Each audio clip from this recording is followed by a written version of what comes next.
Howling in the Wind, Episode 2, Ghosts of Earth. The Astra 9 cuts through Earth's poisoned clouds like a blade. Lightning flashes across the sky outside the cockpit windows, illuminating endless ruins below. Broken cities stretch toward the horizon, swallowed by ash and darkness. Julie can't look away. "This was all alive once," she whispers. Matt glances at the readings on his console. Radiation's lower than expected in some areas. Julie frowns. "That's impossible after this long." George says nothing. He already knows. Landing zone. The ship lands hard in the remains of what used to be northern England. The ramp lowers slowly. Wind screams through the ruins outside. Not normal wind. It carries strange sounds inside it, almost voices. Dan steps down first, rifle raised carefully. His boots crunch against blackened earth. The skyline is twisted steel and collapsed towers swallowed by vines the color of rust. Julie follows behind him slowly, her eyes widen. This is Earth. For someone who grew up hearing stories about the dead planet, it feels unreal, beautiful, and horrifying. Mandy moves past everyone, focused, desperate. "Signal source?" she snaps. Matt checks his scanner. "A few miles east, underground maybe." George immediately answers, "We stick together." Too quickly, Dan notices, again. The first sign. As they move through the ruins, Julie spots something strange scratched into a wall. Not random marks, words. Old paint smeared across concrete. Open quote, "We are still here," close quote. Her stomach tightens. "George?" He doesn't even look at it. Keep moving. That bothers her. A lot. Underground Station 14. The signal leads them into an abandoned underground transport station buried beneath rubble. Darkness swallows the stairway. Matt restores partial power using a portable battery. Flickering lights groan to life overhead. The station looks frozen in time. Old bags, broken screens, children's toys scattered across the floor. Mandy kneels beside a tiny shoe half covered in dust. Her face hardens as she stands again. He was here. No one answers. Then a howl echoes through the tunnels. Closer now. Not loud. Mournful. The lights flicker violently. Julie jumps. Dan raises his weapon. "Movement," he mutters. Something moved at the far end of the platform. Fast. Too fast. Matt shines his torch down the tracks. Nothing there. Then the speakers crackle. Static bursts through the station, and a distorted voice whispers, "Open quote, leave." Close quote. Jilly's breathing quickens. Someone's alive down here. George suddenly steps forward. "We go back to the ship." Everyone stares at him. Mandy explodes first. "No." George's voice sharpens. "That wasn't a request."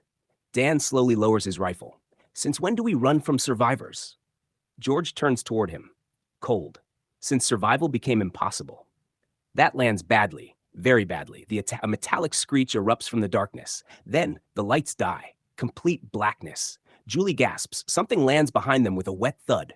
Matt swings his flashlight around and catches a glimpse. Tall, thin, human. But wrong. Its arms are too long. Its eyes reflect silver in the dark. Torn cloth hangs from its body like remnants of old human clothing. Then it howls. The sound shakes the station. More howls answer in the distance. Dan fires a warning shot. The creature vanishes instantly into the dark ceiling beams. "Move!" George shouts.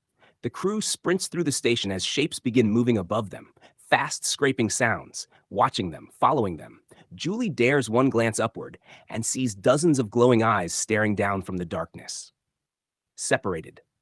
During the chaos, Mandy breaks away after hearing something impossible. A voice, a child's voice. Open quote, "Mom?" Close quote. She freezes. The others keep running ahead. Again, softer this time. Open quote, "Mom." Close quote. Tears fill her eyes instantly. "Noah?" A figure slowly emerges from the shadows at the far end of the tunnel. Small, thin, human-shaped. Mandy steps forward carefully. "Noah?" The figure tilts its head strangely. Its eyes glow faint gold in the dark. Part of its face looks human. The other part, changed, animal-like. Its breathing comes in soft growls. But around its neck, a chain, holding the exact pendant Mandy gave her son before evacuation. Mandy's voice breaks. "Oh my God." The creature takes one shaky step toward her. It looks terrified, confused, like it recognizes her. Then suddenly, a deep howl erupts nearby. The creature panics instantly and disappears back into the darkness. "Mom." This time the voice is clearer, more human. Then gone. Mandy collapses to her knees crying. Final scene. Back aboard the Astra 9, the crew argues violently. Julie wants answers. Dan openly challenges George now. Matt reveals something disturbing. The creatures didn't attack us right away, he says quietly. They were hurting us. Silence. Jilly looks pale. You mean they were intelligent? Matt nods slowly. George suddenly slams his hand against the console. Enough. Everyone goes silent, but Dan steps closer. You know what they are. George doesn't answer. Dan's eyes narrow. You knew before we landed. A long pause. Outside the ship, shapes move through the storm, watching, waiting. Then the howl comes again. Not angry this time, calling. And deep through the ruins of Earth, something enormous opens its eyes. End of episode 2.